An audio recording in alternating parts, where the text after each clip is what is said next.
The sea was calm, the sky was clear, and the breeze was gentle as the ship sailed towards the uncharted island in the middle of the Pacific Ocean. The captain, John, had been dreaming of discovering new lands since he was a boy, and now, after years of sailing, he was about to make his dream come true.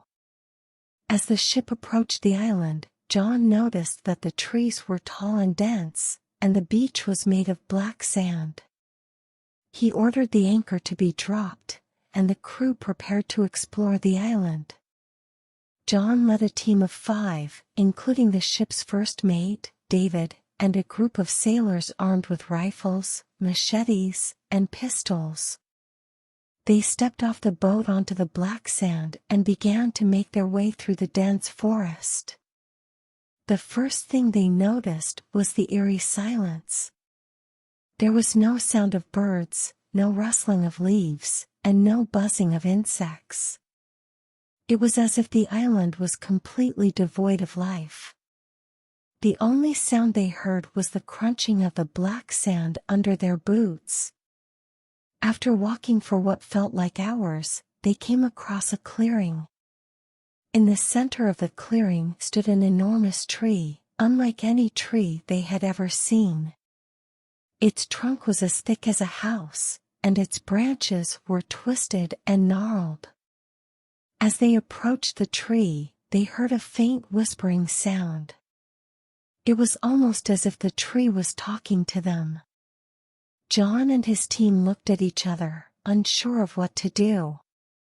They had never encountered anything like this before.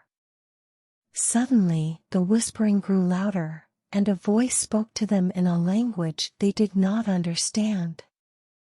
David, who was fluent in several languages, tried to decipher what the tree was saying, but he could not make out the words. The team was about to turn back when they heard a loud cracking sound. The ground beneath them shook, and the tree began to split in half. From the center of the tree, a figure emerged.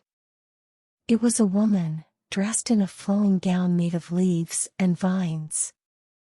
Her hair was long and curly, and her eyes were the color of emeralds. She looked at John and his team, smiled, and spoke in perfect English.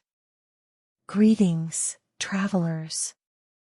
My name is Aurora, and I am the guardian of this island." John and his team were stunned.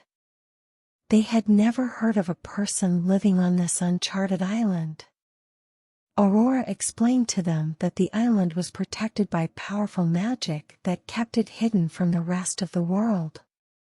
She had been chosen to guard the island and keep it safe from those who might seek to harm it. Aurora took John and his team on a tour of the island, showing them the different plants and animals that lived there. She explained that the island was home to many rare and exotic species that could not be found anywhere else in the world. As they walked, Aurora told them of a great danger that was coming to the island.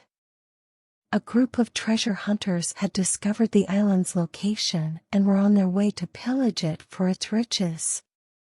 John and his team knew they had to act fast to protect the island. They came up with a plan to set traps and ambush the treasure hunters when they arrived. The day of the attack arrived, and John and his team were ready. They waited patiently for the treasure hunters to arrive.